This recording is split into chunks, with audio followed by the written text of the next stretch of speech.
Hello दोस्तों, आप सभी का स्वागत है ज्ञान स्टोरी चैनल में। चैनल को सब्सक्राइब जरूर कर ले। महाभारत का जिक्र कर्ण के बिना अधूरा है।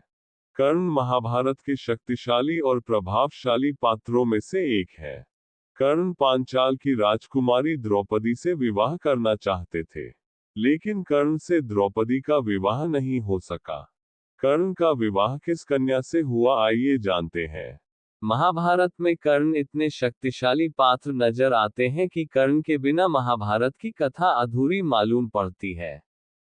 कर्ण में एक अच्छे व्यक्ति के सभी गुण मौजूद थे। कर्ण एक योग्य पुत्र, कुशल योद्धा, सच्चा मित्र, दानवीर, इन सब गुणों के बाद भी कर्ण को जीवन भर अपने परिवार से दूर रहना पड़ा और अपमान सहने पड़े। लेकिन इसके बाद भी कर्ण धैर्य और संयम का त्याग नहीं किया। तब भी जब स्वयं इंद्र उनके कुंडल और कवच लेने स्वर्ग से धरती पर आते हैं, पीड़ा सहते हुए कर्ण हंसते हंसते अपने कुंडल और कवच इंद्र को दे देते हैं। कर्ण द्रौपदी से विवाह करने चाहते थे, लेकिन नियति को कुछ और मंजूर था। सूतपुत्र होने के कारण द्रौपदी से विवाह नहीं कर सके।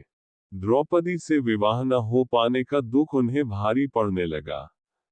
कर्ण का दुख जब उनके पिता आदित्य से नहीं देखा गया तो उन्होंने कर्ण का विवाह करने का फैसला किया। जन्म के बाद कुंती ने लोकलाज से बचने के लिए सूर्यपुत्र कर्ण को जल में प्रवाहित कर दिया था।